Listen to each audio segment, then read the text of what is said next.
Throw a slack, you fucking moron!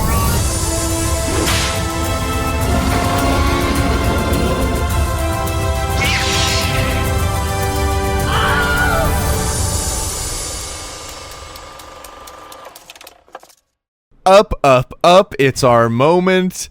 You better know that we're glowing. Gonna be golden. Hey everybody, welcome back to Screen Share, a movie podcast about slaying demons while slaying the stage. I'm one of your hosts, Adam, and I'm here with the other one of your hosts, Calder. Hello. I'm not sure how I felt about that one, but it's okay. I think I might have screwed up the lyrics, which is embarrassing because your top 5 most listened to songs on Spotify Rap were all Kpop Demon Hunters. Yeah, I was wondering whether you'd seen that already. I kind of had a feeling that would be the case. Still a bit of a shocker to see.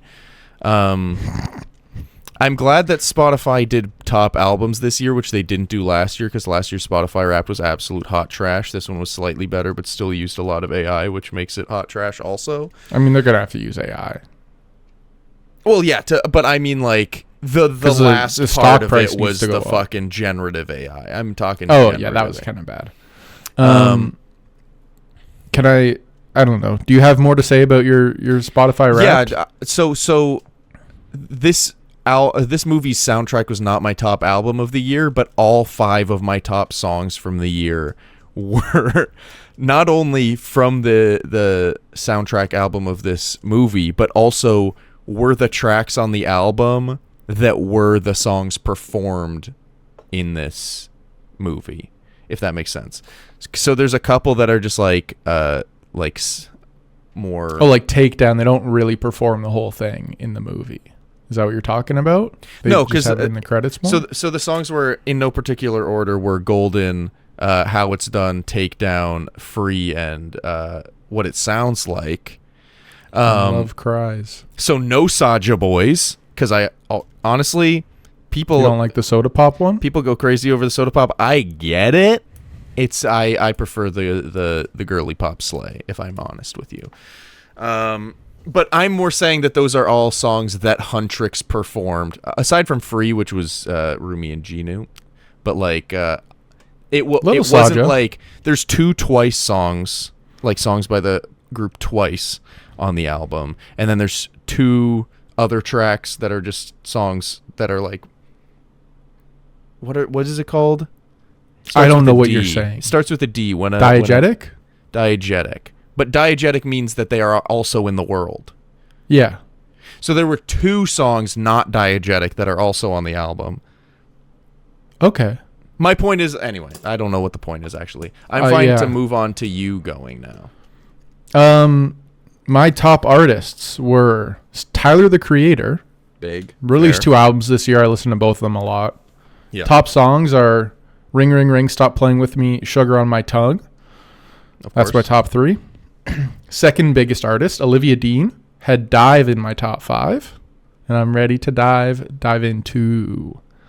Bad Bunny had La Mundanza on my top 5 as well.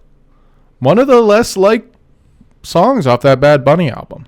Then I had Yoshi T, one of the members of Whatmore, this New York boy band.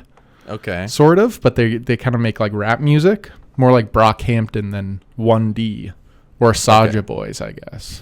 And then Stevie Wonder. Stevie Wonder. And my listening age was 68. Mine was 84. Oh, God. Yeah. I see all these people posting like, oh, my age was 41. Hillary's was like 18. That doesn't surprise me. Child. Sorry, that was really mean. It wasn't really, because it's also just not true at all. It was clearly just something stupid to say. I'm seeing so many people posting being like, oh, wow, they're calling me 84. Call me a grandpa. I'm like, or sorry, 41 or like 62. I got 84.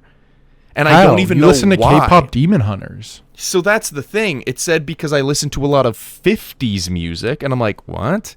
And then in the genres, my 4th highest genre was oldies, Which, Mine like, was too. yeah, maybe a little bit, but like, I What don't know 50s where that's song coming do you from. listen to?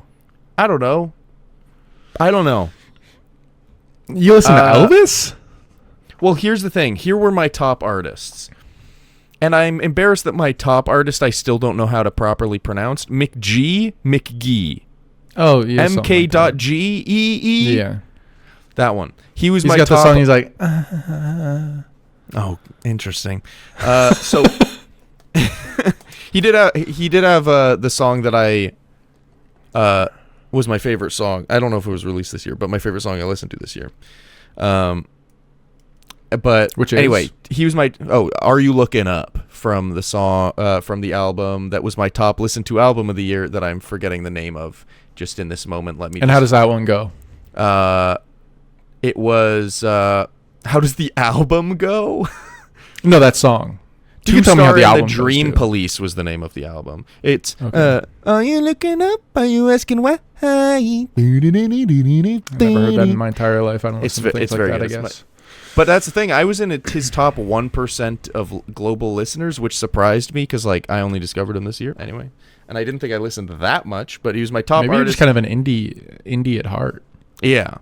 Then it was Joey Valence and Bray, absolute bangers. I've been listening to their old album. So old. That's like 50s shit. Not at all, actually. And their new album was also good. Chance the Rapper bursting back onto the scene. He hasn't been one that's of my like top 50 shit artists too. since like 2015. Yeah. Starline actually, was pretty good. No, probably since like 2018, 2019. 17, probably. 18, yeah. Whenever Coloring Book came out, probably. Then Dana and Alden, who were the openers for Remy Wolf, I believe, when I saw her in concert this year. And they are an acid jazz band that I really like. Nice, easy listening. Right. And then fifth was Remy Wolf, because Remy Wolf's good. Maybe it's got something to do with the jazz. But it's not 50s jazz. Yeah, but it's also generative AI trying to figure it out. That's So true. it probably saw fucked jazz up. and it's like, oh, this guy likes smoking cigars in black and white That's true. and hitting women. Wait, then yeah, what in my genres though? Because you may be onto something. If in my genres there's not really anything representing Dana and Alden, then it's probably they probably just lumped them into oldies.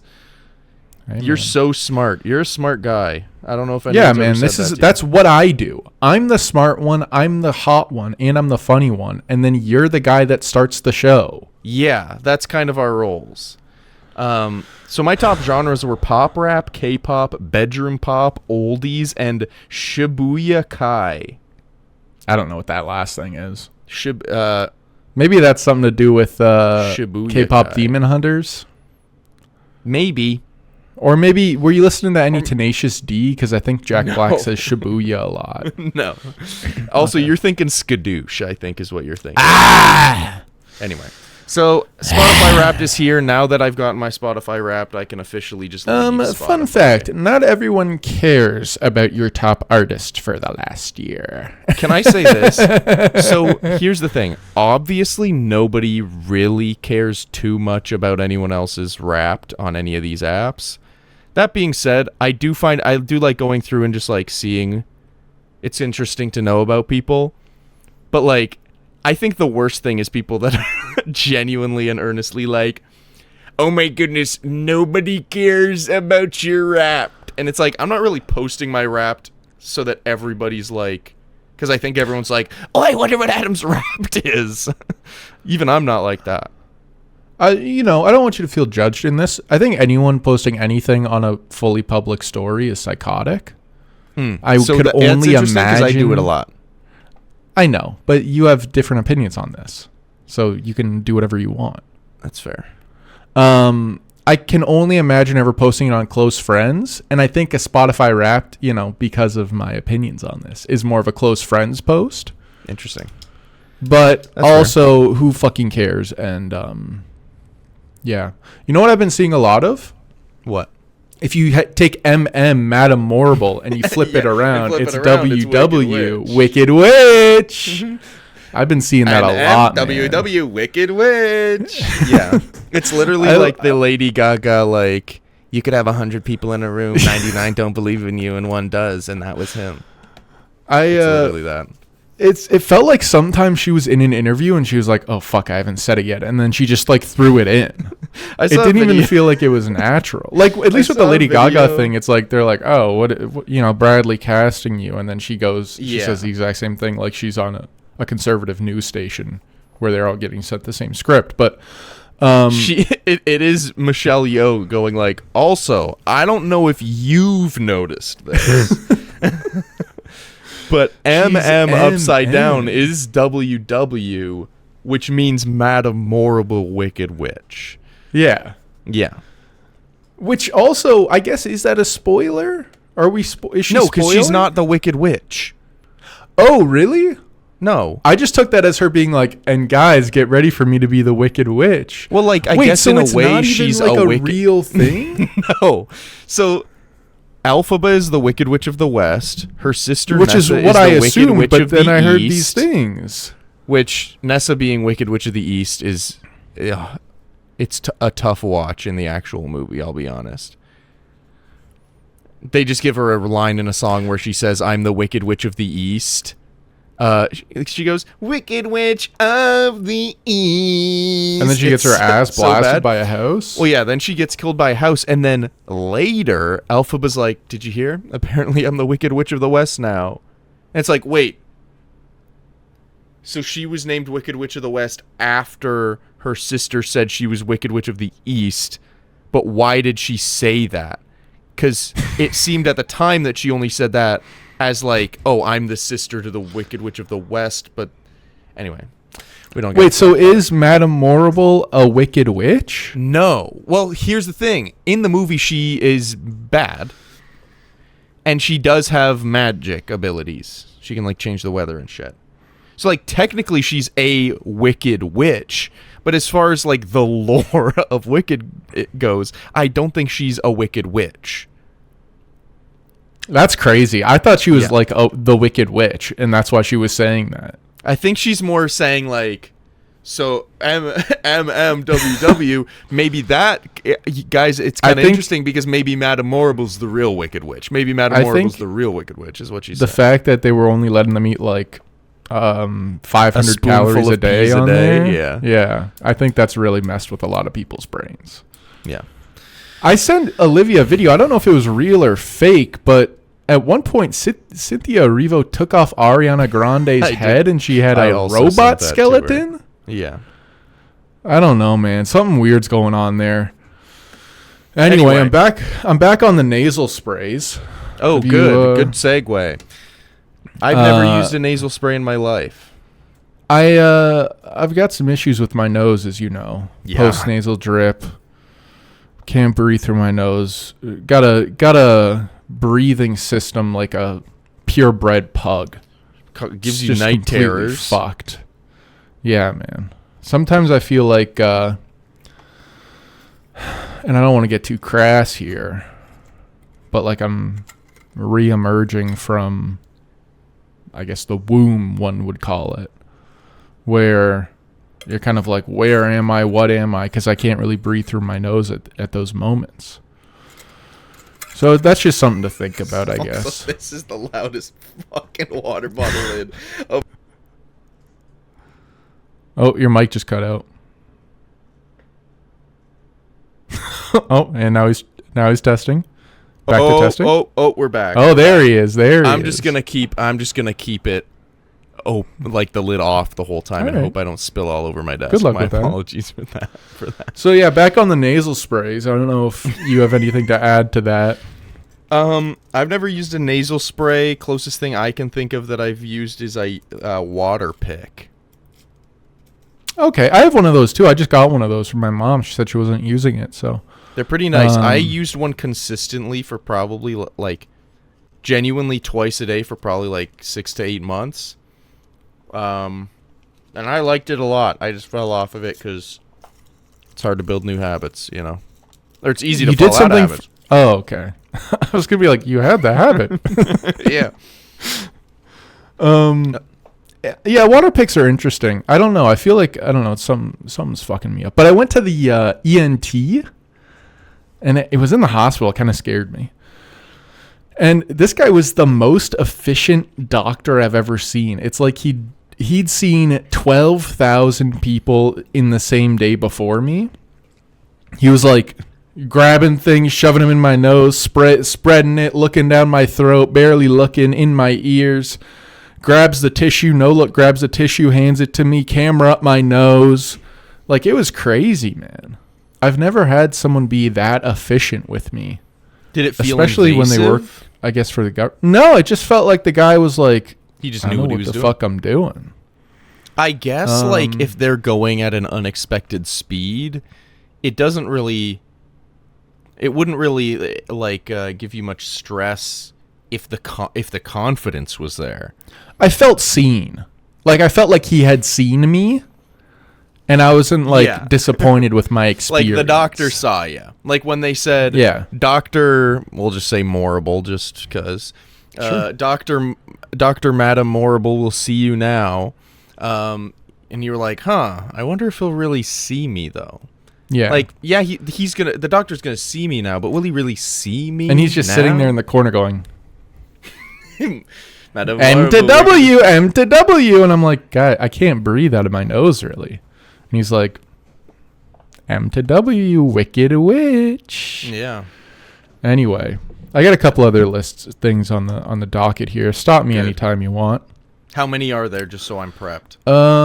1, 2, 3, 4.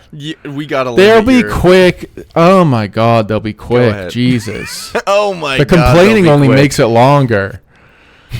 Watching Sister Wives with Hillary. Oh, of course. We're on season 3, and so within the first 2 seasons, because they're telling everyone that they're sister wives and on national TV, the police and the government are like, hey, that's illegal. They're living in Utah, where it's like probably the most open place that you can do something like that. Sure. But still breaking the law, putting evidence on national TV about it. And then halfway through season 2, they're like, they're investigating us for bigamy, I think is the charge. Interesting. So they flee the state. And we're watching fugitives who have fled to Nevada still on a national TV show. Of course. They got to get... If it's all going to happen, they got to get it on cam. They're like, it's so stressful. Like, this isn't the America that I grew up learning about. And I was like, guys, you've broken the... I don't care about what people do generally, but there are, like, just laws. And if you've broken the law, it's people's job to bring you in. Yeah. I don't know, man. It's strange. And then there's like 10 more seasons of the show.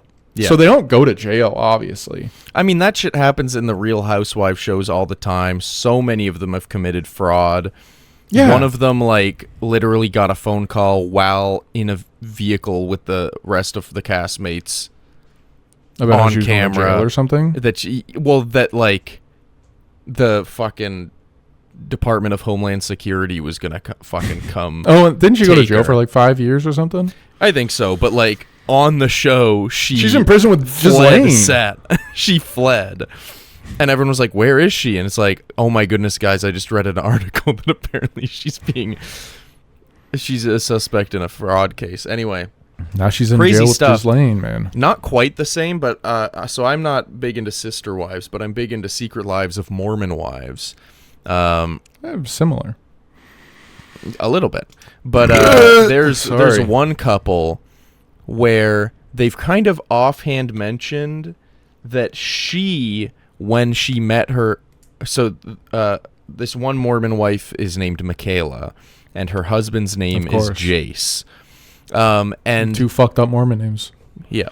So Michaela has talked about how she met her husband when she was 16. She's also talked about how she got pregnant very soon after. How old's he? He was 21 at the time. Oh, he's pulling a little Karl Malone, except I guess better, but it's still bad. Almost all things are better than the Karl Malone situation. Anyway, crazy Damn. shit Digging that they'll for coal, just I say guess, on man. these shows. Kind of related to this, the next point that I have. The Chair Company wrapped up its first season. Maybe one of the most psychotic shows I've ever seen. That's what I keep hearing. Highly recommend it to people who haven't seen it. We'll move on from that because I know you haven't seen it, but just wanted to put that out there. Good to know. Wanted to. This was more when there was the potential that Olivia was going to come on. I was kind of going to bring up this topic, but I'll bring it up with you still. I guess my table scraps, or I guess you could refer to me just podcasting with you as. Yeah. Would you consider me to be a film bro? And let me explain why I have this question. I don't think I am. Okay? Okay. But the reason why I was thinking about it is because at work, I was talking to some coworkers, and they're like, I don't even understand like why people would like know the people who make movies. And like Right in part front of of me you. on the inside, I was like, yeah, but it's like, well, what I said, I was like, it's like people knowing about like the Vanderpump Rules or something. Like it's similar. People just like know different things, and they're like, we're not trying to offend you. And I was like, okay, number one, feels like they're rage baiting. Number two, I love it. I'm trying to connect on your level. I think it's much more healthy to know about people who create the art rather than reality stars. But Some could argue that that's just a different kind of art, but that's a whole different topic. it's a different kind of something. And then number three, I had to fight the urge to explain why it matters that A Christmas Carol with Jim Carrey that was made by Robert Zemeckis matters in the film, in his filmography, because he went from making like, great movies that were crowd pleasers into this weird stage where he makes these like fucked up kind of motion capture things with Tom Cruise, or not Tom Cruise, Tom Hanks.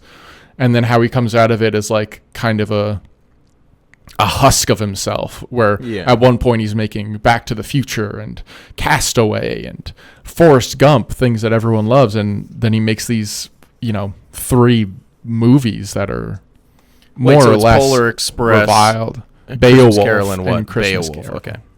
Because here's the thing: there are people that will argue that Polar Express and Christmas Carol are good. I'm sure I they haven't seen will. them in so long. I used to really like Polar Express, but like it's also kind of hard to look at.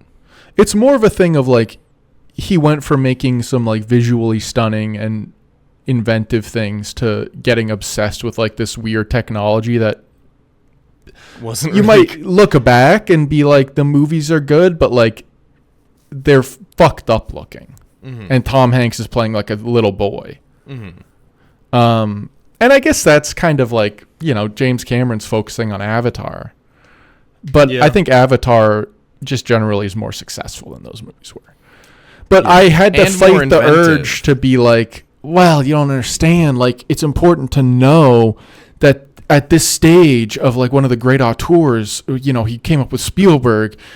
Spielberg actually co-signed Back to the Future, and then he started his career and like all this bullshit that is just in my head now. So that got me thinking, like, am I a film bro? Yeah. Am I? Yeah, but like, here's the other thing. Can I not be? Because I'm not on Twitter. I feel like Twitter is a big part of it. Well, I don't think you're like a stereotypical film bro. I don't think you're the film bro that's like, no, trust me, like Interstellar is like you're not the typical film bro with all the typical film bro takes who's like, because I feel like typical film bro is also pretentious. You're not really pretentious. Like you don't Just think that talking off a ledge, you are baby. some like higher like intellect when it comes to the stuff. You just know more because you're interested in it and you know more and are involved with information streams involving it. Maybe maybe there's a problem with me though. But it's like, here's the truth. It's like how anytime I try to talk to Olivia about basketball stuff, she's just like, I have no idea what the fuck you're talking about. Now, here's the thing. She's getting better at it, I think, generally. Good. She's good at, like, recognizing player names for the most part. And she's getting better at the NBA team names. She just hates them all. So Hillary and I hard for do them. play a game where she'll say something. She'll be like, dolphins. And then I'll be like, and where are they from? And then she'll be like, That's Cincinnati. Good, yeah. And I'm like, no. And then I'll like give her a couple clues before she gets it. I did recently go New Orleans. Which one's that one? And then she went, fuck, which one's the Pelicans? And I was like, that one. And she's like, oh, good. Anyway. It's still the dumbest. It is kind of fun. Fucking dumbest But like, name. it is. She's like, why would they name it the Pelicans? And I was like, I don't know. Maybe there's pelicans there. And she's like, it should be called the Jazz. And I was like, well, let me tell you. They were called they were the Jazz. And then they got were the moved Hornets. to Utah, just kept the Jazz even though there's no Jazz in Utah. And then, yeah, anyway. Well, it's like how the Lakers were in Minneapolis where they have lakes, and then they moved to Los Angeles where there aren't lakes. Yeah. And now they're called the Lakers. And everyone thinks they're stuff. so cool because they have Luka Doncic and true. Austin Reeves and old man Bronny. Anyway, to get through my And points, young man Bronny. I guess. Ugh. But my point is, I do think that, like, me yapping about NBA stuff to Olivia is kind of the same as, like, you yapping about film stuff to your coworkers. I just, I'm trying not to be that guy. Yeah. And honestly, I think I'm better than most of those guys. I do Morally think and intellectually. Okay, so here. Now you're becoming one of those guys. Last point. And then I have 3 more. Okay, long just intro. kidding. This leads in. I saw Wake Up Dead Man this weekend. Okay. I like, if we're doing Knives Out, we'll do Knives Out at some point, I imagine. Yeah. But a real good entry, I think. Is it? Good. Yeah, I thought it was Here's good. the thing. I really liked Glass Onion. A lot of people shat on it simply because it wasn't as tight and cohesive as Knives Out. That's fine. I really liked it. I think all of them are entertaining and fun. Same. But it's interesting because that's a Netflix movie which had like this fucked up rollout. I don't really know why they were doing this, where they like put in like 400 theaters or something. We can kind of talk about it with this movie a little bit too, but and so the Knives Out thing is something that they've said they're kind of going to stop doing, like with auteurist filmmaker, which I guess you could call Rian Johnson. I think he hasn't done like enough, like he's kind of in a weird point where he did like Brick and then Looper and then the Star Wars movie, and then he's just kind of been in Knives Out. Yeah. But I'd love to see him do something else. Me too. But this Knives Out movie was expensive. It was like $150 million. I mean, he's always got a crazy cast, is the truth. Yeah. And the set pieces are usually really crazy as well. And this is, as far as I know, his last one with Netflix. And they've said they're moving away from the thing where they like give filmmakers money in this sort of way. That's awesome, because then they can get them out of the fucking award shows probably. I mean, it's good in a way, but also bad because then it's just more things like Stranger Things Season 5 and Squid Games America. I said it was a good thing so we can get him out of the awards, mostly because I think it was a director. I forget who. Maybe it was James Cameron. But some director recently was like, I don't think streaming movies should be in award shows if they didn't get theatrical releases, because the whole point of it. I think that's fair. Yeah, which a lot of people are like, sounds like a grouchy old man. And I was like, actually kind of sounds fair, because this is a perfect segue into this movie. But I just wanted to say I don't actually think that it's a good thing that they're doing that, because I think that Netflix it's going to be worse for been very product. good at funding artists. Yeah.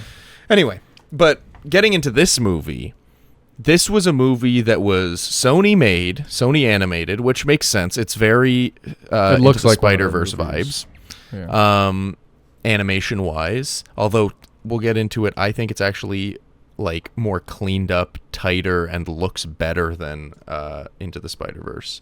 Across the Spider-Verse is debatable because they went like crazy artistic with that one. But I think this movie looks great. Anyway, but Sony didn't have faith in this project. They thought that it was going to flop, that it was too niche, that it was too weird. Nobody's into demons, nobody's into hunters, and like, what is this K-pop thing? this Which is isn't kind gonna of do well. psychotic that they thought this was going to flop. Yeah. So they sell it to Netflix. I'm unsure for how much. I tried to figure it out. I didn't try that hard to figure it out. I mean, I don't think they have to report it. So No. But they sold it to Netflix. Netflix distributes it on the platform, as they do. They just put it up on streaming. And it fucking blows the hell up. Is like very quickly becomes the most viewed original Netflix film on Netflix. Breaks a shit ton of other records. And then they go, oh, what if we put it in theaters, like limited release as like a sing-along thing? Since it's popular, people can go into these sing-along things. So budget $100 million. This is a Netflix movie that was not initially released in theaters. Box office $25 million.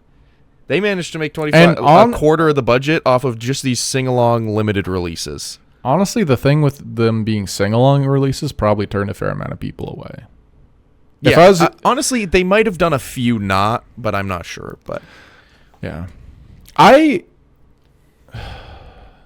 was I going to say? So anyway, this is to say this movie would have absolutely destroyed the box office. Oh, for sure. So like, especially when what you a look loss at for Sony, but also what a loss for Netflix. They should be putting their big ticket movies in theaters. The issue is Netflix never has faith in any of their projects. we talked about this last week, but you have Demon Slayer in the top 5. Yeah. And this is like more family friendly than that. So if you put this in theaters, like it's probably going to make a fucking shit ton of Obviously, money, we're man. a bit late because we're at the end of the year now, and this was a big summer movie because it was released in June. So like right at the beginning of the summer. And it also wasn't released like, internationally.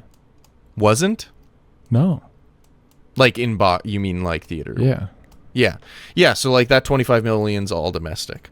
But which is even crazier. But Golden, which is like the main track of the song. There's a lot of like banging tracks. Obviously they were all my top 5 songs of the year. But Golden was like the song. It was like got a lot of radio play, was on a lot of playlists, blew up like all over social media, and like was like one of the songs of the summer. Like huge. Everyone's watching this movie like at Halloween. Like so like I saw so many videos of kids dressed up as characters from this movie. Oh, the kids loved it, man. Yes. But here's the thing. The kids loved it. The kids loved it. But, like, also, almost all ages are liking this movie, which is kind of crazy given how, like, very clearly kid and teen focused this is. Like, K-pop is obviously, like, very kid and teen focused, but there's a lot of K-pop fans out there right now. K-pop's huge right now and becoming way bigger in the West as well. I think that a lot of people also assumed this movie would be a little stupid, and it is a little stupid. But like Kpop Demon Hunters sounds like the first time I heard about this movie, I was like, oh, that sounds like something they're just shitting out to capitalize on. It sounds K-pop. like a consulting firm came up with like key terms to get little girls to watch a movie. Yeah. Exactly. So that's how I felt too, where I was like, I've kind of always listened to K-pop a little bit. This year, K-pop kind of like really burst into my library. He's a Cat's Eye killer. Yeah, Cat's Eye really turned me. Been listening to well, actually, Le Sserafim was the first kind of. I mean, actually, technically, if we're really going back, Gangnam Style. I watched that video before it had 100,000 views. Just want to say that. I think I was in the first like 17,000 views or something on that video.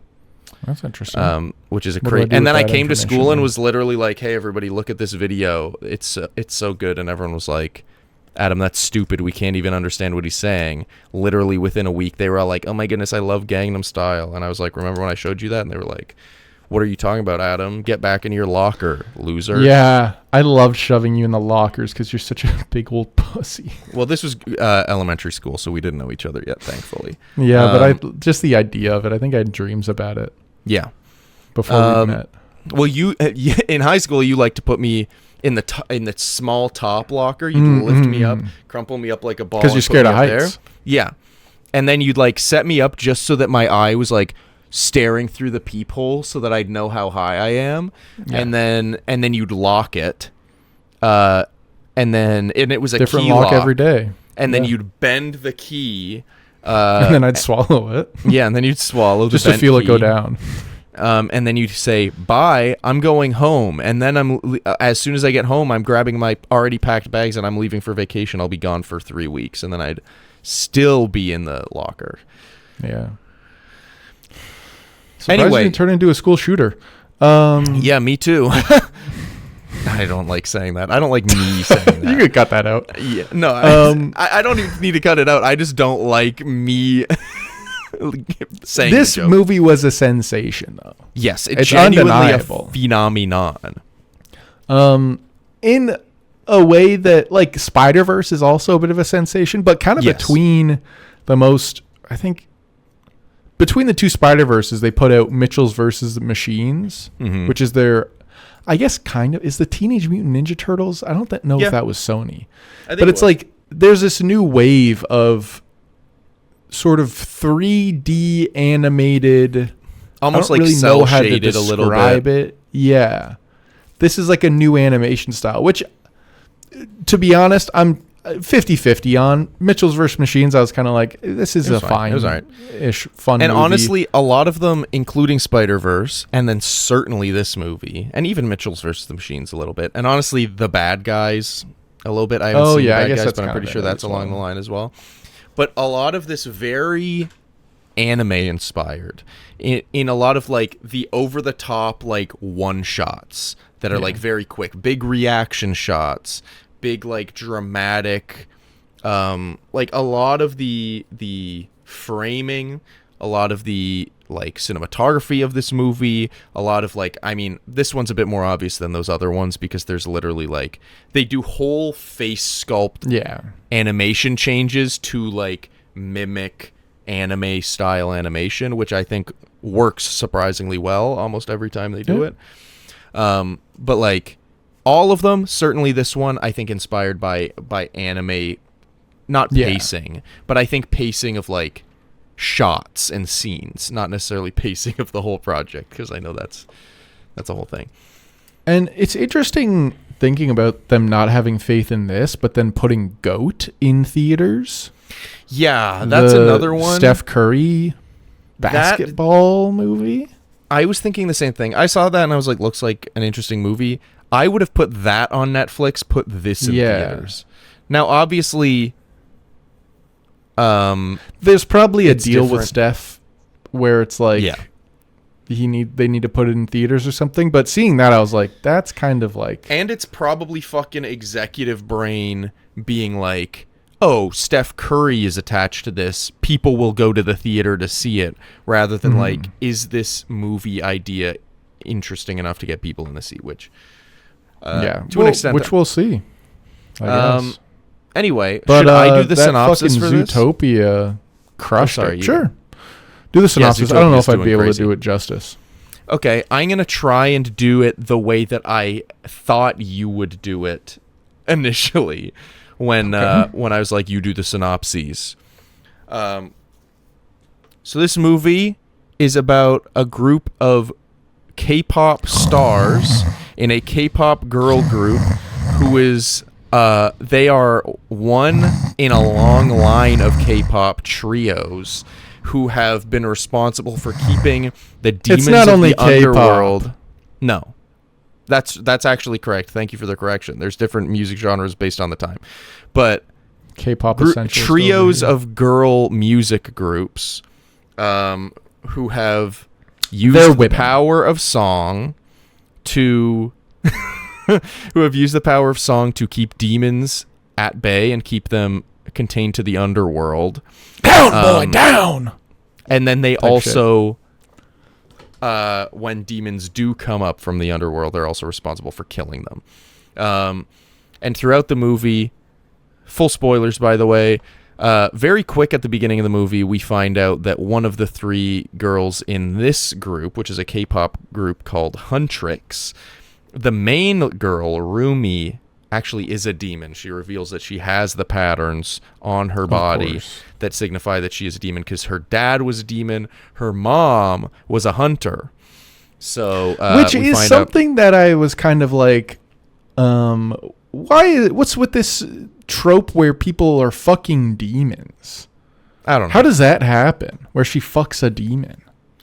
I mean, as we see, some demons are pretty hot.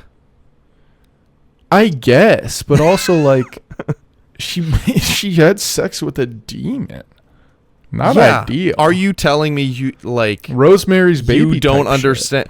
You don't understand how someone might have had sex with a demon over like centuries when they're looking like Genu does. Like I'm not thinking that I'm not thinking that Rumi's mom like had sex with like one of the fucked up like red, green, and purple demons. But they change their form, don't they? I don't know. I guess yeah, exactly. So like what do you mean you can't see that? People be fucking. But anyway, so Rumi is revealed to be a demon. She's part demon. She's got the patterns. Nobody knows about this because her mom was a part of the previous hunter group, which I think was called like Starlight Sisters or something. But she died. Another member of that group raised Rumi, and her name was Celine, and she basically told her like, we need to hide this. Nobody can know. Not even the other 2 girls can know. Mira and Zoe, they can't know. You got to hide this, and it's not until you like fully banish the demons essentially that your patterns will disappear. You'll be okay. Were you thinking that you were going to do this in a more concise way than so me? here's the truth is I said I thought I was going to do it better than you, but I imagined that we would write it beforehand, which I didn't do. Because I would have done like 3 sentences. Because we're like 15 minutes into the movie. We'll get into the details, but essentially Rumi tries to hide it, but her patterns are growing more. So even though they're getting closer to securing the demons in the underworld, she is also losing her ability to sing, which is the key component to banishing the demons to the underworld. And eventually we get to it at the end where, as we'll talk about, she basically needs to learn to accept herself and all parts of herself as she is. And that's only then can she actually kind of become who she was meant to be and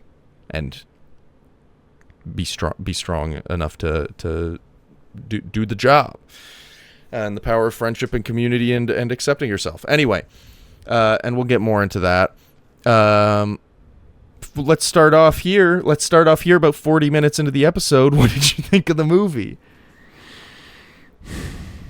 Now, let me just say, not my kind of thing. No. And it didn't prove to be my kind of thing throughout the time that I was watching it. Okay. To be completely honest. Olivia and I were watching it, and I think maybe about 10 minutes into the movie, Olivia went, "Oh, Calder's going to hate this." I didn't hate it. And I was like, here's the thing. Yeah. Here's the thing. Is it a bad movie? Not necessarily. If I had a kid who was watching this, I'd probably want them to watch this over Moana because I think the songs are probably less annoying than, Consider the Coconut and the Dwayne Johnson one. Sure. Would I ever sit down and watch this again? No, I wouldn't. Okay. Mostly just because it's not really my thing. Don't love K-pop. As we talked about Spotify Wrapped earlier, I don't think I listened to a smidge of K-pop this year. Which is fair. That's allowed. Just not my kind of music. Never really has been. Part of it feels like Sia songs to me. The Golden one feels like it would be a Sia song. Interesting. And I don't like Sia. Interesting. Another part of it is like, feels a little, 2010s girl group, which is music I didn't have much time for and still don't. To be honest, Little Mix, get out of here. What's the other one with There's another one. Something like, I don't know. The Rock Hells, I guess. Now, and then also another part of it is like, I'm a little conflicted about the K-pop of it all. Okay. Because it's one of these fandoms that is so highly commercialized and kind of exploitative to their fans and also to the people in it, where I'm like, I don't really like K-pop. Like, it's kind of like a Taylor Swift. It's like on the same level of fandom where it's like she's releasing 12 albums and there are some suckers who are buying 12 of them. Like, there's K-pop groups releasing like little cards and you have like 15 little books. It is a cog in the capitalist machine to like market shit and like get you to spend as much money on this shit as possible.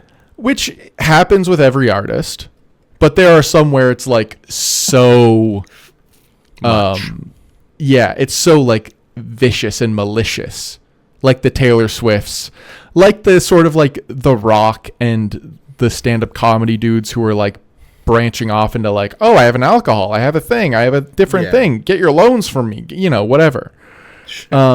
It's like a different vibe with that, but it's a similar like malicious sort of capitalist thing that I don't really vibe with. And so I don't think it's a bad movie by any stretch of it. I think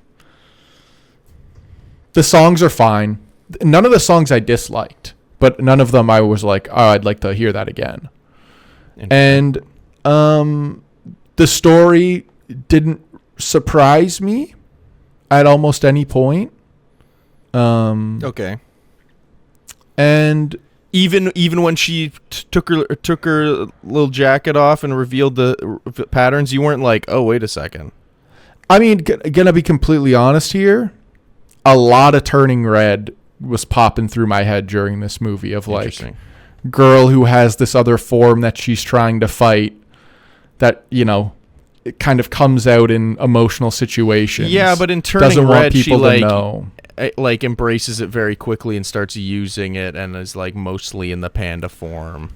I know, but there was like those same sort of things kind of popping out for me. I'm not saying they're similar like the exact same messaging plot wise. Similar messaging. And also final fight in a stadium during a musical performance. True. This one makes a little more sense than the Turning Red one doesn't make much sense. I mean, the one thing I liked about Turning Red is like how it does Toronto, which is kind of sick. But maybe I'd feel the same if I was from Seoul. Is that where this is set? Yeah, I think so. Do you think they'll do North Korean pop Demon Hunters? That's not a thing. Well, maybe they're like the villains in the next one. It's like the Avengers in the West Coast they're gonna Avengers. make North Korea the villains of the K-pop Demon Hunters sequel. Yeah, that would kind of be sick. So my thoughts on the movie are: I believe this was my fourth time watching for this episode. I believe this was my fourth time watching. And we've got a waifu on the front. What? We've got some waifus on the front. I've always used this book for the podcast. I don't think you've held it up though. I've used this book every single episode of the podcast. You can use a book, and I'm not. I don't see the waifus on. Even the ones we've recorded in person. I've used this book in front of you, man. Okay, you know what? I had a question, and then I scrapped it because I wanted to be. No, I had a question. I scrapped it because I wanted to be nice to you. Do you run the K-pop Demon Hunters Rule 34 subreddit? Yes or no? No, I don't. Yes or no? No, I certainly don't. Thanks for asking. Liar. So here's the thing. Here's my thoughts. I believe this is my fourth time watching the movie. The first time went in with little to no expectations. I think I was just like, well, I think I'd seen it and I was like, oh, that looks interesting. I'm a fan of animated films. I'm a fan of K-pop. It looks like interestingly animated. I might check that out if I happen to like be looking for something to watch. Yeah. But then Olivia came home from work one day and was like, have you heard of this K-pop Demon Hunters movie? And I said, yeah, I've heard of it. I've been kind of wanting to watch it. She was like, I watched it on my phone during my lunch break at work. And I was like, sick. and your thoughts?" And she was like, "I cried." Oh. So she was like, "We're watching it when I get home." We watched it. I cried. Really? Yes. Wait, at what part?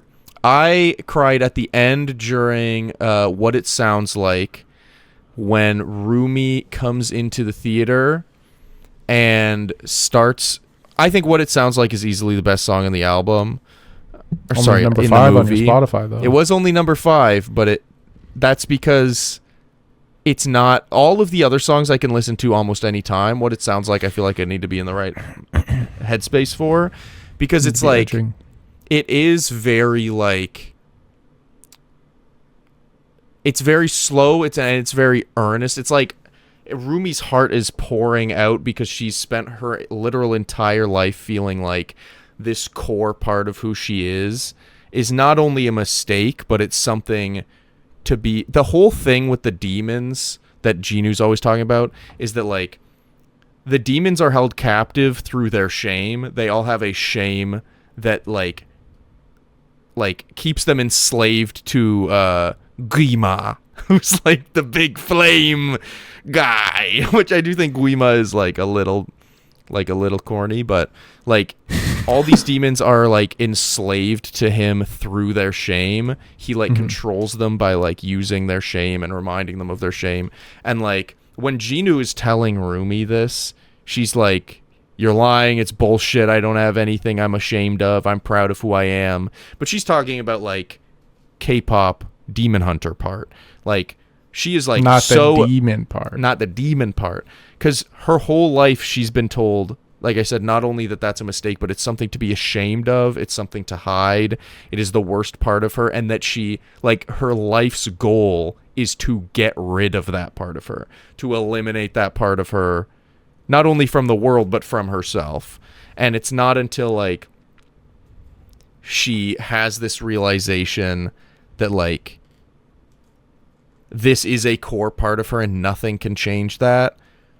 And not even when she goes to Celine, this person in her life who's been telling her her whole life that this is something she needs to be ashamed of and get rid of.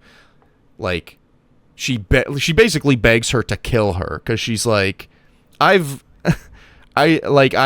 spent my whole life preparing to get rid of this part of me and I failed, so just kill me so that it's gone. And Celine can't do that because she made a promise to her sister or whatever. But, like, also simultaneously can't even look Rumi in the eye. And I do like the decision that, like, Celine is kind of just, like, she stands in her decision that this is a wrong part of Rumi. Because I feel like her, like, not budging on that is really what's able to push Rumi over the edge. And I also like that there's no scene at the end where she's like, "I'm sorry for what I said, you were right," like redemption, where she comes back after Rumi saved the world. Like, that would have been bullshit and stupid. But I'm glad they didn't do that. But I think Rumi coming into that arena, like newly strong in her convictions that, like, this is who I am, and I've been ashamed of it in the past, but I can accept myself and rely on my friends and those I love and care about, and who love and care about me, to accept me as well. And, like, when they're all kind of converging into the middle of the stage and they all, like, embrace after they're, like, sharing each of their individual insecurities with each other, I just think it's this beautiful moment of, like, self-acceptance, also, like, friendship and, like, loving acceptance from others that, like, really gets me. This last time that I watched for the podcast is the first time I haven't cried during that scene. And when I say cry, I mean like a tear falls. I'm not a baller. I'm not a weeper. Like shooting ropes at the screen kind of a thing. Yeah. This last time I didn't cry at all. But I did have chills the whole time. That's what happens when you watch a movie a bunch of times. It'll eventually get a little less sensitive. I don't know if that's true. Maybe I was also Talladega just too Nights? high. I have. That should. Is that the movie that gets you? That's the movie that gets you. But anyway, so that's why it made me cry. But that's also why that song and that scene is so powerful. And I think my favorite is just because like, yeah, the K-pop of it all, the Demon Hunters of it all, the fucking big flame beast, the like hot Korean boys, like all of that I think is secondary to this like character arc that Rumi goes through, and also that like, because the truth is, even Golden, there's this great line when they like release Golden and are doing like the marketing circuit where Mira's like, yeah, Golden is just the story of us, and it's like, Mira, you've got one line in the song where you say like, my parents hated me but now I'm making money, essentially. And then Zoe has one where she's like, I was misunderstood but now I'm feeling good. Whoa, I even made that one rhyme. Wow. The rest of the song basically is about Rumi. Like, this movie is really Rumi's story, and I think that like I just really like her character. I like the progress that she has.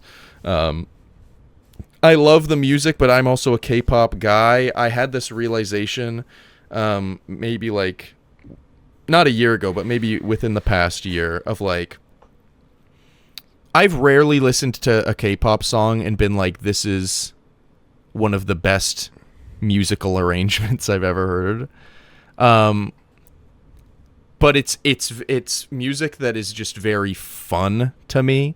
It's like it is very enjoyable and fun to listen to and like get excited about. And I think that's why I love a lot of K-pop.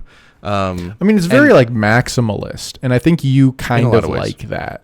In a way, I do also. I mean, I'm also like a lo-fi. Well, you're also like, 82 years old, and your Spotify. I'm also but like, I'm kind of all over the place. But as far as K-pop goes, I think I just had a realization where it's like, I'm not listening to it because I'm not listening to K-pop for the same reasons I'm listening to like, I don't know, Kendrick Lamar, like, or like Beyonce. Why are you listening to? What are you listening? What's the difference? Because I think that there's like, K-pop writing is not good. Like 90% of the time. Well, it's like Backstreet Boys, where it's like, you're my fire, you're my one desire. Like, it's kind of bullshitty lyrics. Yeah, like one of my favorite songs from the first Cat's Eye album is literally like, not really. Like, no, it's like, it's called Pretty, and like the lyrics are like, I'm pretty sure that I'm still breathing. I'm pretty. I'm like, it's so nonsense, silly, like boilerplate lyrics, but they're very like lighthearted, enjoyable, like throw it on and fun. Feel good. Yeah. And I feel similarly to this movie. I do actually think that, and it's why it was my most listened to 5 songs of the year, I do think that the K-pop songs in this movie are particularly good to me because they do they're bangers as songs, but they do genuinely work within the plot very well. Like, a lot of the time they are like directly talking to each other and addressing like plot lines and character beats very well. I mean, it's a musical. Musicals do that, but I just think it does a very good job in doing that. I think there are very few examples where original music sung by the characters in a movie, work as well as this. Yeah. Most of the time, the songs fucking suck. Yeah. And you're like, you're the biggest pop star in the world. This is the worst shit I've ever heard. Yeah. Like in, what's the one M. Night Shyamalan movie? Josh Hartnett, he's trying to escape the stadium. Trapped. M. Night's daughter plays a pop star, Lady Raven. It's some of the worst shit I've ever heard. Yeah, a lot of like popular original music in movies is bad. And this movie, and then the other camp is like, they use the best songs of all time when they're making a biopic, which doesn't really count. Yeah. Right? Yeah, and I don't think this movie really has a miss. Even the ones that I was like, not huge fans of those songs, I then talked to other people who have seen the movie, and they're like, that one's my favorite. And I'm like, oh, shit, okay. But, like, I don't know. And a lot of that has to do with the voice cast for the main 3 characters. Both of the talking voice cast and also the singing voice cast, which are different. Yeah, I think the girls are great. Yeah. I have some notes for the guys, the Saja boys. Sure. Is Jinwoo pretty flat throughout the entire movie and giving a uninteresting vocal performance? Yes. Like, you're talking like in the songs or in the dialogue? In the dialogue. Okay. In the music, I can't tell heads from fucking tails. Like, Sure. I'm not some sort of music critic where Sure. my opinion on a song should hold any weight in anyone's I do heart. think that the Jinwoo voice actor generally, it's a lot of like this, like a lot of the structure and fluctuation of and tone of his deliveries are very similar, which I think is just feeding into like the character trope and like archetype, I guess. But I think it's just make a more interesting choice. Yeah, it is just like fine. He was also 400 years old, which is funny to think about, or something like that. Though? Aren't they all? No. Well, some of them I think are like, I don't know. I guess they're like between 19 and 22 or something. I don't know. Probably.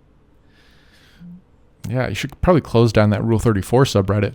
But I think all the girls are like pretty great. You're a scumbag. In the songs and in their vocal performances. Yes.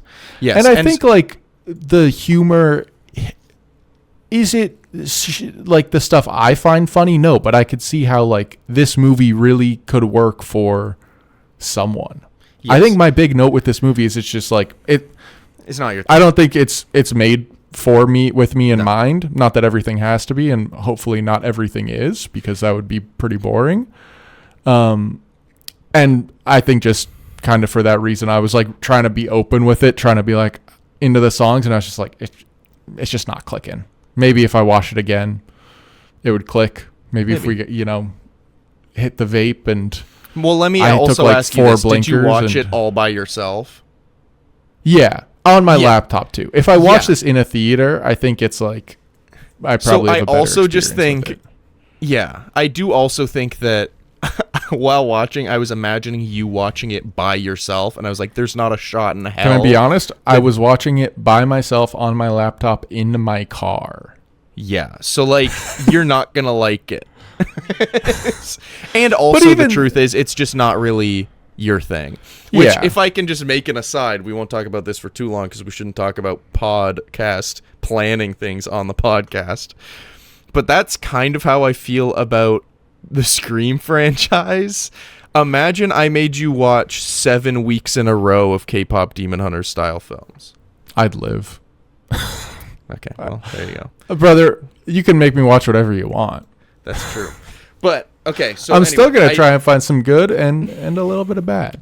That's fair. And I'm glad you're being honest, but also that you gave it a true chance watching it in your car on your laptop by yourself. I honestly, while I was watching it, I was like, I think in a theater, some people around me, wish I saw like it in a I'm just theater. vibing with it better. Yeah. But that's the fucked up thing about it just being like a Netflix movie is like, I know.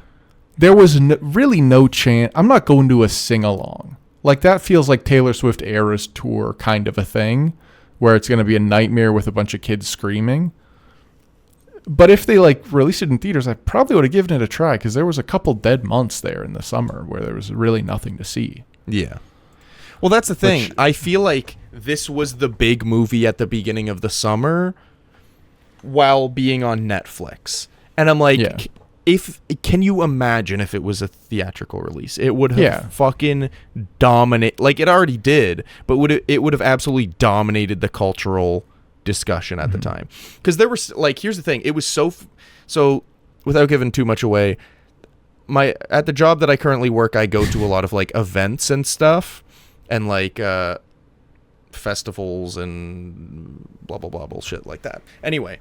But I was literally birthday parties and bar mitzvahs and quinceañeras. But I was at an event, and my coworker was like, "You seen any good movies recently?" And I was like, "Actually, have you heard of Kpop Demon Hunters?" And he was like, "No, that sounds crazy." And I was like, "It is."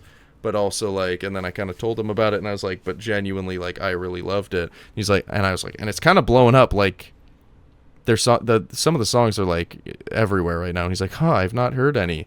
Literally minutes later, like someone's speaker nearby at a different booth starts playing Golden, and I was like, dude, it's literally like that's the song. And he's like, I've heard this a bunch. Like, it was so big that I think even people who had an awareness of it didn't realize they had an awareness of it.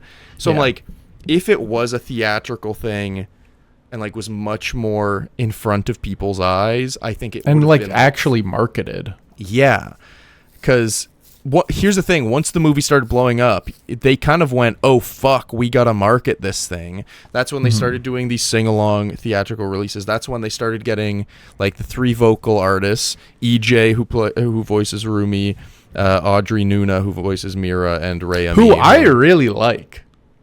Audrey Nuna? Yeah, I'm a fan of hers. Like I've listened to some of her songs on Spotify. That's interesting because Olivia was a fan of Rhea Me, who does Zoe's voice beforehand, and was kind of like... Interesting. So it's like they got 3 very talented vocalists and performers together, and I think all of a sudden they were like, shit, we gotta like market the shit out of this. They've started doing like live performances together as like Huntrix and like killing it. I saw this great behind the scenes video with EJ, who is Rumi's singing voice. And so not only was she the singing voice, but she also did a lot of the production and songwriting on a lot of the music. And it was her and like one of the other like music producers listening to the initial like mock demo that she sent for Golden.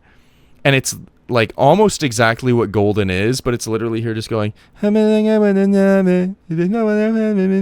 it's just her like making sounds, and she literally hits that like big high note that she hits at the end of the chorus, and you literally hear her go like, I don't know why I did that. She's like, why did I do that to myself? Because now she has to like do that every time she's ever performing the song. But anyway, just like seems so gifted, so talented. All 3 of them are, and like it's just a very talented group of people made this movie. Also the director, this was her directorial debut. I think she's been trying to get this movie made for like 7 years or something. But she'd previously worked on movies like the Lego Ninjago movie, Kung Fu Panda 3, Puss in Boots, Rise of the Guardians, like as like a good one. Story writers, like art, like story editing and stuff like that. Yeah. But this was her first directorial debut. I mean, what a debut. This has probably some award season potential, probably for best original song and best animated. What are the other animated movies? Probably Moana 2. Oh fuck, Zootopia 2. I don't think that'll win best animated or anything though. Bad Guys 2. I think the first Bad Guys got some noms. There's also The King of Kings. Fucking motherfucker. Oh, Neza? Maybe. Oh, Neja probably too. not. Oh, maybe. Anyway. It didn't really get real potential. distribution here. So I do think Best Original Song, it has a chance. The only one that it really was in competition with, at least as far as I know, unless there's like some sleeper hit, was Wicked for Good. And neither of the original songs they did in that movie were particularly good. So. And I don't think the movie was particularly good from what I've heard. You know. It was about 4 good. Wicked for Good was about 4 good. 4 out of 10. Good one, man. Good one. No, Demon Slayer. I don't know if that'll get some play at the Oscars. Maybe. Who knows? Who knows? But I do think this gets a nom. Potentially Dogman. some wins in some of those categories. But the kids love Dogman. But anyway, so we've talked a bit about the songs, a bit about the voice cast. I talked a little bit about kind of the themes and the character development, at least with Rumi, and like the kind of end bit with what it sounds like. I guess we don't really have to go through the whole plot of the movie, because honestly, the plot of the movie is essentially over time, you know, Rumi is like battling with her own insecurities and shame and self-doubt, blah blah blah. But then Genu is on the other side, where he's this demon. You know, he initially tells a story as he was like he was not very fortunate. He was basically a peasant 400 years ago, and then he heard Guima's voice in his head basically being like, you're nothing, you can't provide for your family, but I can help you. And it's implied that he sold his soul to Guima for like a chance at a better life for him and his family. And then it's later revealed that actually he did it just for him, and he left his family behind. Like an alpha male. Which, you know, kind of shitty to do. Not a great thing to do, but also that's his shame. He would be driving a Bugatti in Abu Dhabi if he was living now. Sure, maybe. Yeah. With the Tates, him, Tristan, and Calder. The other one. No, what's the other Tate? Calder. How did I know Tristan but not the guy that's actually famous? You said Andrew. Oh, that's his name. You said, I'm pretty sure I said and. I said Tristan and whatever. Maybe that's what threw you off. It was already kind of part of the name. But anyway, Bugatti. So he kind of gets in her head being like, you've got to let go of the shame. I can help you. And then she kind of is like, hates him and is like, I hate all demons. But eventually kind of gets to a point where she's like, I think I can also help you. Basically saying like, if you're on the Earth's like side, when we seal the gate, essentially.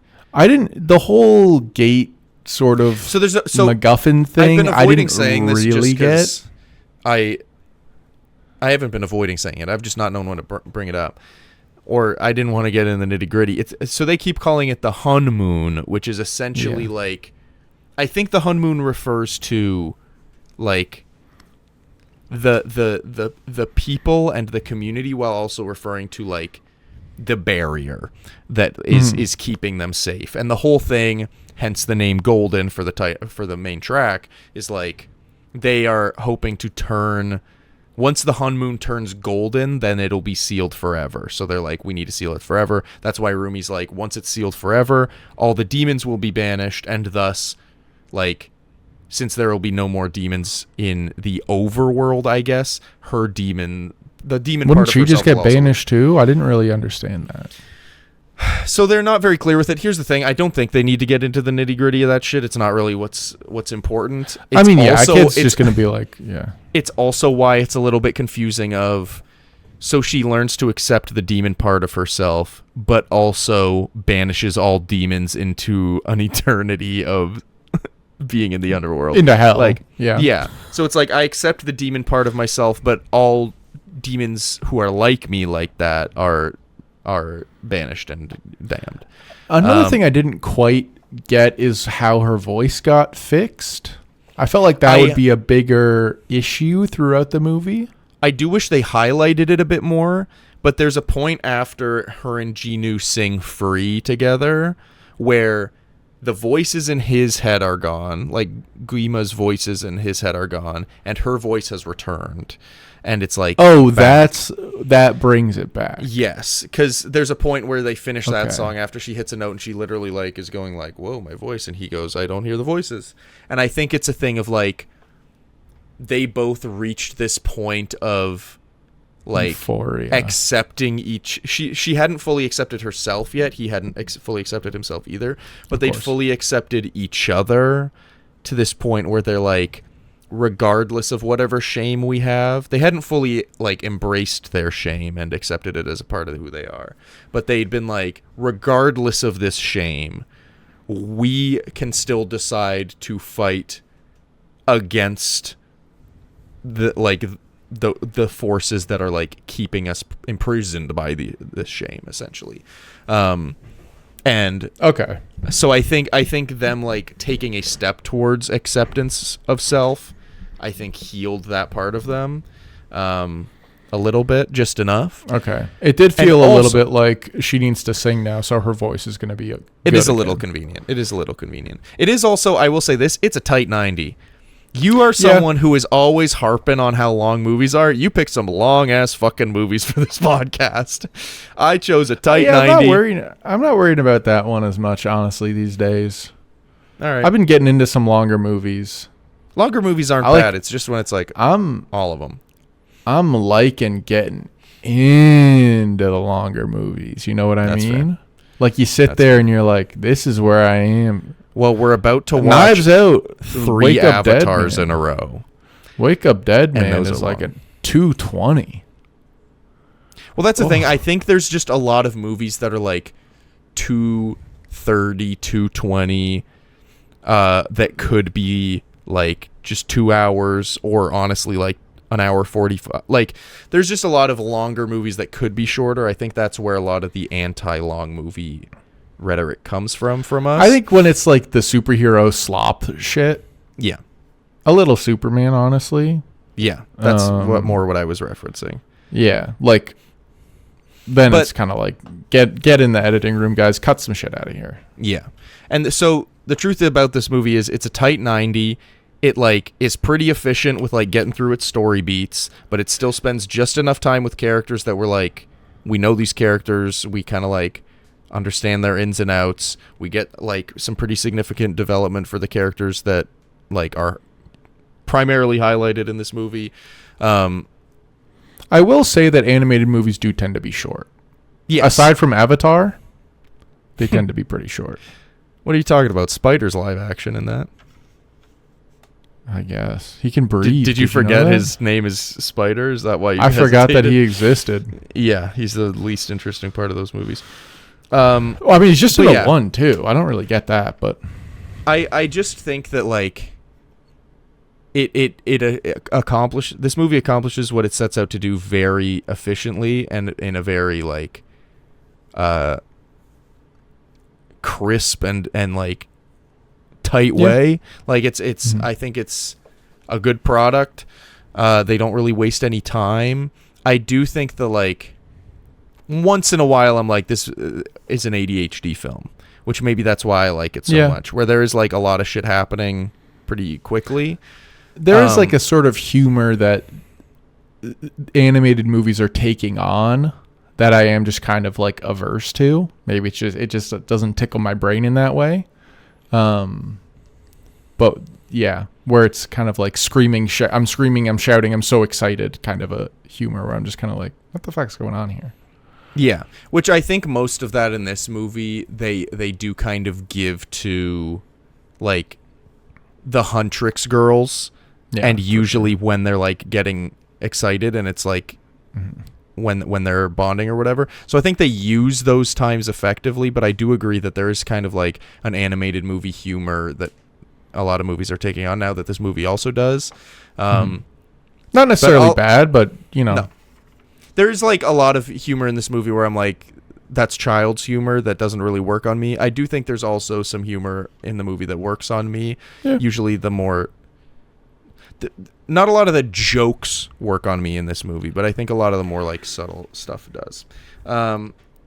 Anyway, I think I was just going to end by saying, because honestly we could probably head towards wrapping it up now. But I think that this move, I forget the point that I was going to make because we kind of moved around, but that's okay.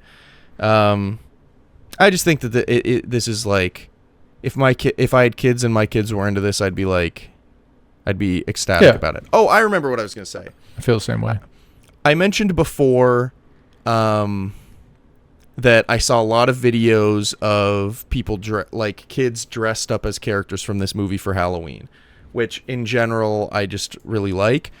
But something I noticed was there were a lot of girls dressed up as Rumi specifically, but more importantly, almost every like girl that I saw dressed up as Rumi for Halloween was dressed up as Rumi with her patterns on.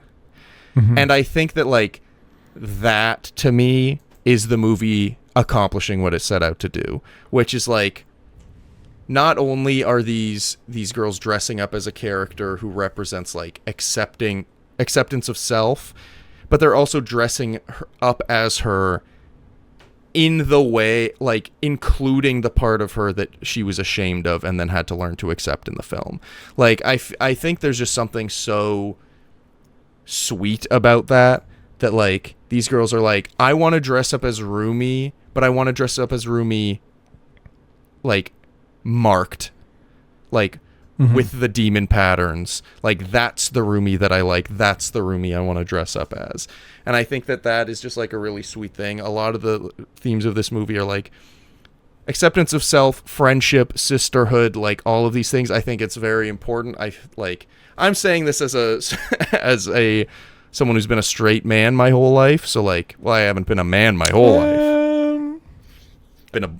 At one time I was perhaps what some people might call a boy. Little.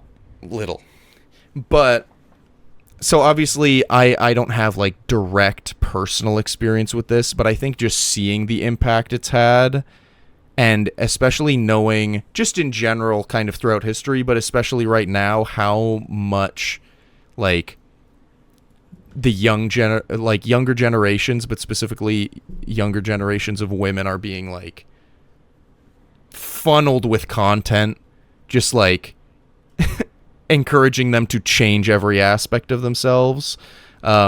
Big time in celebrity culture. We kind of mentioned it with Wicked before. There's like, you know, a lot of like body image stuff. There's a lot of like Botox, veneers, like there's and just like social media in general. Like girls are being constantly flooded with encouragement to change themselves, otherwise they won't be accepted. I think a movie like this being so big and the main character having such a personal character journey that I think is like really important for girls to hear right now. I just think that it really works, and I'm glad that it worked, and is clearly having at least some effect that they intended. So yeah, I think it's good. I think, you know, like you said, like I said, if my kids like this movie, wouldn't really have a problem with it. Yeah. There's a couple things, like there's a point where they like literally drool over the guys and before the end. Yeah. Where I was like, okay, like what the fuck is that? But then kind of by the end they rectify that thing. Yeah. Like Zoe sees, there's the one Saja boy who has his whole face covered by his bangs. Mystery, I believe his name is. Yeah, Mystery Saja. And she like in the final fight, we don't see it, so we don't know what her type is. But his hair raises and she's like, "Oh, you're exactly my type," and then she kills him. So it's a thing of like, good. The boys don't matter in the end. A lot of the action in this movie is pretty cool. Oh, yeah. Like well designed. I like their different styles. Yeah, I love their weapons. I love how their weapons materialize. Very cool. There's just a lot of cool shit in this. I don't know if I'll ever watch it again unless I have a kid that watches it. But if they made a second one, I'd probably force you to watch it when we're like hanging out. Guess we're not hanging out. Damn. Okay, how about you watch this? I watch this. You watch Sorcerer. Okay. Yeah, you don't even know. This guy doesn't even. But I'm glad you mentioned it because that's something I wanted to talk about. That burp was worse than I thought it would be. You gonna throw up? A little bit. Swish it down. But I'm glad you mentioned the action because that's something I didn't hit on that I wanted to hit on. Every time that there's like a big action scene, they usually do the action scenes during a music portion, which works. I mean, anytime we talked about it with John Wick a little bit. Anytime you're able to like match action to the music, it just works so much better. With the initial song, how it's done when they're fucking falling out of the broken plane and shit, it just works so well for me. And then when they're on the top of that subway train or the speed rail train, the action there, the action of the final like arena, also very like the action is just great. I do want to say as a negative, and I'm able to say this because I've listened to the album so much, and the audio mixing on the album is great. a lot of the audio mixing of the songs in the movie is kind of bad, particularly in how it's done. There's multiple points where all of a sudden the music dips out and the vocals are really loud, but they like are kind of like they don't sound right. I don't know what happened there, but my guess is that they were like trying to work with it to make it be better, like movie audio, like maybe you hear the lyrics better, but it does not work. They kind of fucked it up. I didn't notice any of that. Maybe they just made it for like laptop speakers and phone speakers. maybe. Like particularly I know how Netflix it's does done, shit like that. So I was mentioning it being a good part, but like when they're falling out of the plane during how it's done, Rumi's vocals are good. Then Mira's are okay, and then Zoe comes in, and her vocals sound fucking completely. And this might just be because I'm a bit of an audio guy, but also Audiophile. That's good. It also might be because I listened to the album a million times, so like I just know what it sounds like. This is what it sounds like. But when Zoe comes in, it just sounds like completely different from all the other vocals. It's so much louder, so much more grainy and choppy. It's just bad. Anyway, that's just a critique I had to get out there. Do you have any other Anything points else before from you? I ask some questions? I guess not. No, I'd Okay. give this movie a gentleman's 6. I'm not gonna rate it. All you need to know is that I love it. Okay. First, just a little fun Scared one. of What the would your marketplace of hunter ideas. weapon be? So, Rumi's got the sword. I don't know what Mira's weapon is called, but it's that cool fucking like pole arm kind of scythe looking thing. And then Zoe has the kunai. What would yours be? I guess it kind of has to have a blade, right? Not necessarily. Those 3 have blades, though. Yeah, so you could be interesting. It just has to be able to kill a demon. That's really it. I mean, I'm partial to a katana. Feels Fair. a little basic, though. A little Kill Bill Part ass. of me's You playing thinking Fortnite? maybe something. No, but I started watching that movie that my God. I'm going to see Kill Bill next Monday, though. That's good. I hope you like it. Whole bloody affair. Anyway. Katana, nunchucks came to mind. Shuriken came to mind. So you do have to choose one. That's the main point of the question. I know. You could just I list know, weapons from Wikipedia. I'm not looking at Wikipedia. I don't need Wikipedia. The pole, I've always liked the Ninja Turtle with the big pole. Don't know which one it is. Donatello. But I like that as a weapon. It's just a stick. Quarterstaff, yeah. But I'll probably go with the shuriken because I am kind of a ranged guy. Maybe Sounds bow and arrow. Bow and arrow. Dude, I knew you were. I had a feeling when I was like, all it has to be able to do is kill a demon. I immediately got into bow and arrow thoughts, and yeah, that's a good What's answer. yours? My initial kind of thought was like a flail. Just because I like the idea of like, but I forget what it's fucking called. And I hope that they introduce this because I think with this animation it would be awesome. But you know those things that are like it's on like a big chain or a big string, but it's like it's like a little blade on the end of a string, and it's all yeah, it's almost like a ribbon dance kind of I know what you mean. weapon. I forget what that's called. Maybe it's like a Kurugisama. Oh, I wasn't gonna like guess something. I was gonna guess chain knife or something. But Okay. But anyway, that would be super sick. yeah, that's cool. I mean, that's just cool in real life. Yeah. So, But I think that would honestly, like, if Zoe had that, I mean, it's similar to a kunai, but like, also, that would be like sick. the thing in Kill Bill, the one girl has after Beatrix is fighting the Crazy 88. That ball with the saw blade in it that pops out and it's on the chain. Similar thing to the knife, but like that's sick. Yeah. Like Very similar to that, I think. Yeah. I think that is a Kurugisama. I only know this Alright. because I literally just platinumed Ghost of Yotei, and that's one of the weapons in the game.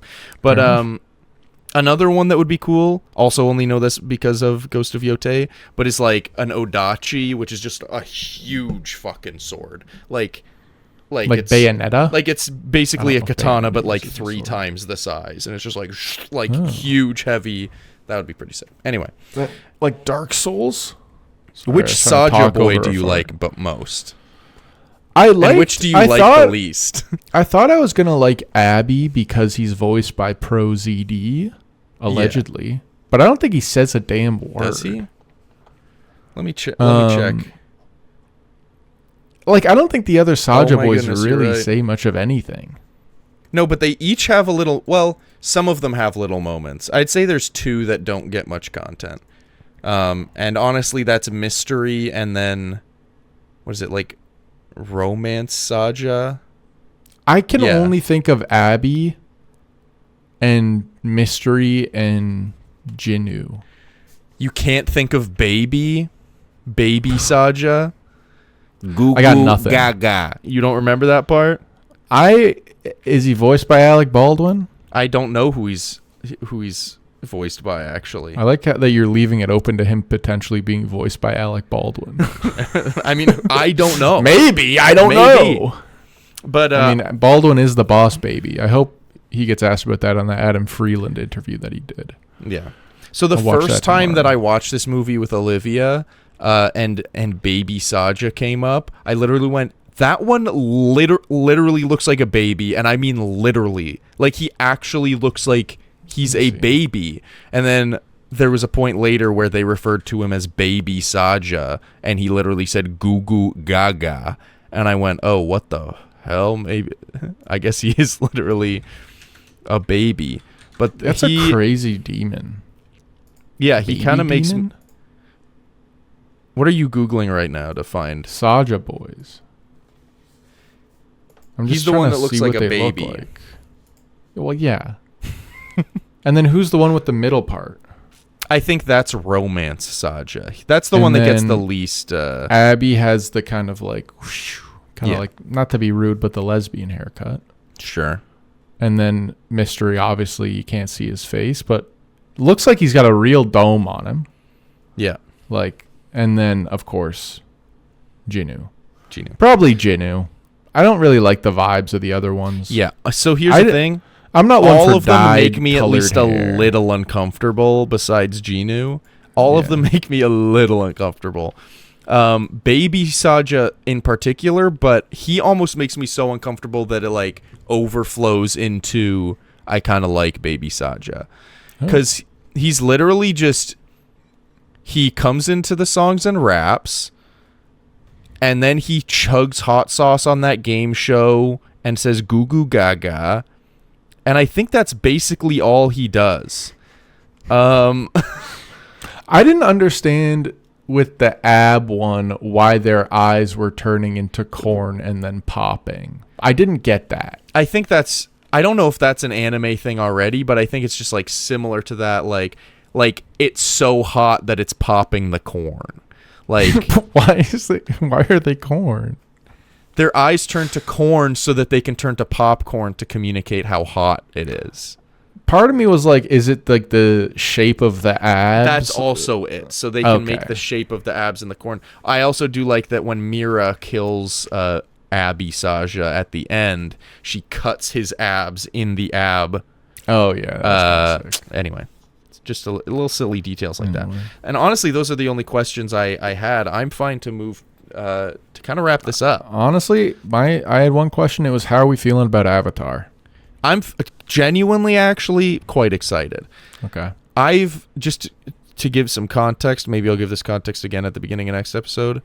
Historically, an Avatar 1 hater. Really? Yeah, didn't know I that. was like mid-movie, protagonist sucks and is boring.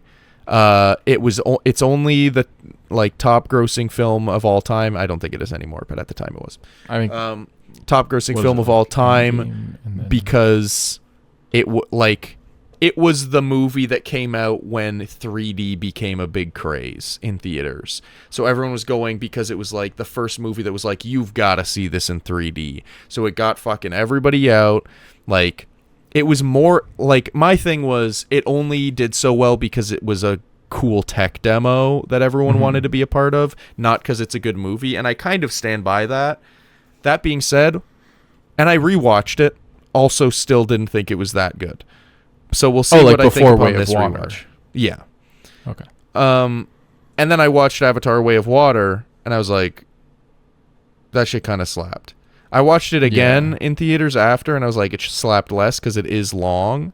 Yeah, it's like 3 hours long. And it's so hard to fucking get the names of the characters.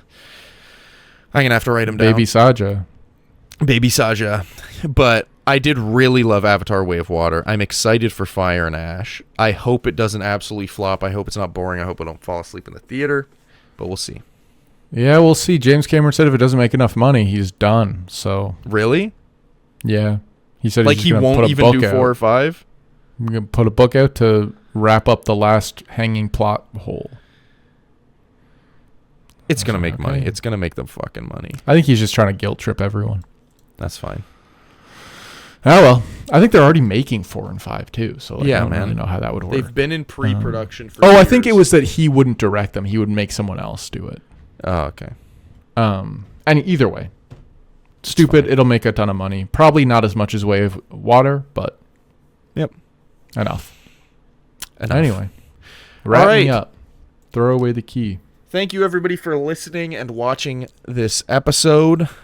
We hope you enjoyed it. Let us know what you think of Kpop Demon Hunters if you're able to comment on YouTube or Spotify or elsewhere. We love to hear your feedback. I believe it was Steven left a comment on our Superman episode. I'm just really quick checking that comments, because maybe we should say these once in a while. He said, they didn't make Harrison Ford Hulk out IRL because he was too old, but Mark Ruffalo isn't too old yet, so he actually hulks out. I think that's fair. I think that's probably true. Thanks, everybody, for listening to this Kpop Demon Hunters episode. Really appreciate you listening. If you're able to drop us a follow or just tell even just one person you know who you think. But don't tell your mom. Don't tell your mom, though. Ugh. Mothers beware. The boys are coming to town. You can't tell me to wrap it up and then make it so that I have to in some way kind of acknowledge whatever bullshit you don't saying. Have to. Thank you, everybody, for listening. This is my 14th time saying it. Appreciate you. I love this movie. I'll probably watch it again, and I will continue to listen to the soundtrack until the day I die. Love you all. We'll catch you next week with Avatar, not The Last Airbender, so not the good one. Don't get excited. That's a bad way to lead into the next episode. Don't be excited about our next episode. You're the one that's got to figure out how to end it. Bye.